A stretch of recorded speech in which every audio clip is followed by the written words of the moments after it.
What's up, guys? Cody Payne coming to you with one of the guys with the Texas office and industrial team, Austin Edelmon, on a Sunday. Here we throw down some knowledge of what we're seeing in the marketplace. What are you up to, Austin?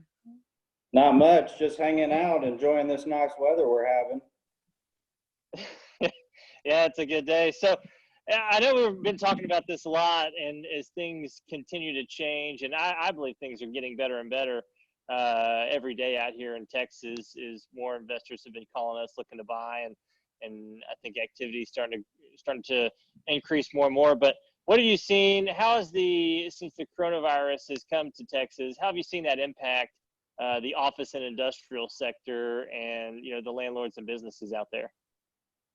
Yeah, so, we're just kind of working with some business owners. A lot of these guys, they use these buildings that they own as a stream of income, so they're always looking at how to maximize their cash flow off these properties.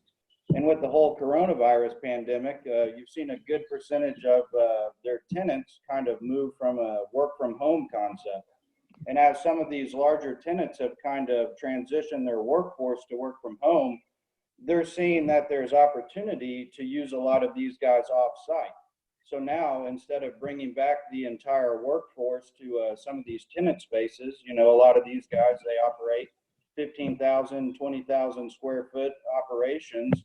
So now they're seeing opportunities for them to manage a large portion of their workforce from home going after this pandemic kind of ceases. So what we've been doing is we're working with a lot of business owners, office owners that need to get their cash flow back to the levels prior to the coronavirus. So we look at opportunities for them on how to raise rents and kind of continue building that cash flow just to work with them and use opportunities on our end to give them evaluations to just allow them to see what steps they need to take in order to get back to those numbers they were at prior to the coronavirus. Yeah, and I know, I mean, you and me, we do the same thing every single day. We talk to nothing but, building owners, landlords, real estate funds, syndicators, business owners. And on your end, I know we're focusing, heavy on the east and northeast side of Dallas-Fort Worth. What have you seen landlords kind of, as you're talking to them, what have they done to assist some of these tenants that are being affected? Because I know one of the projects that we actually just closed out, we just advised several of these tenants, to get those SBA loans that were available. And but what have you seen that some of these other guys have been talking about on the landlord side with helping out their tenants?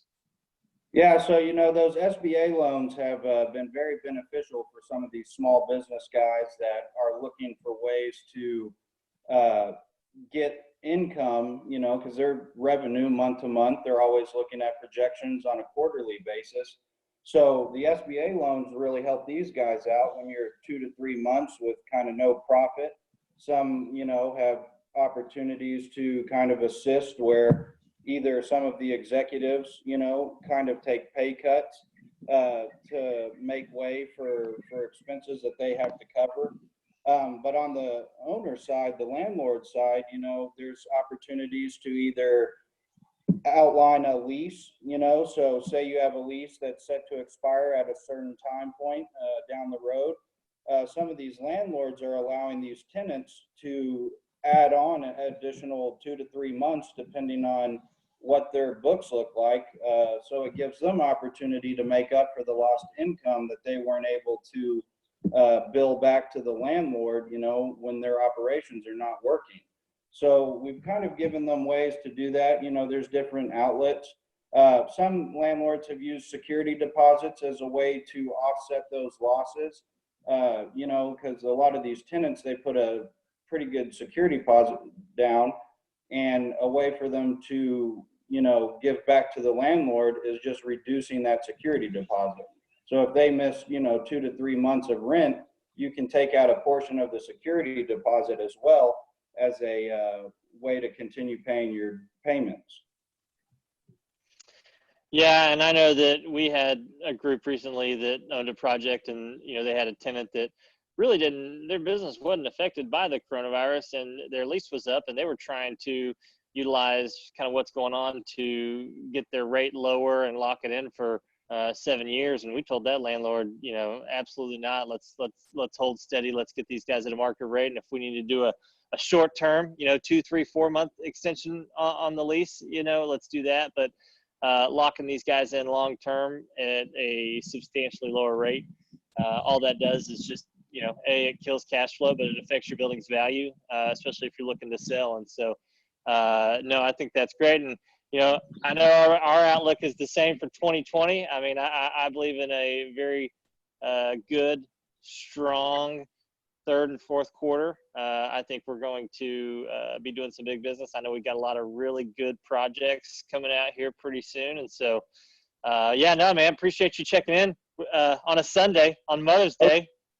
Always glad to see you, man. Thanks for having me on. All right, man. I'll see you in 16 hours? Yeah. Yeah. Less than that, probably. Yeah.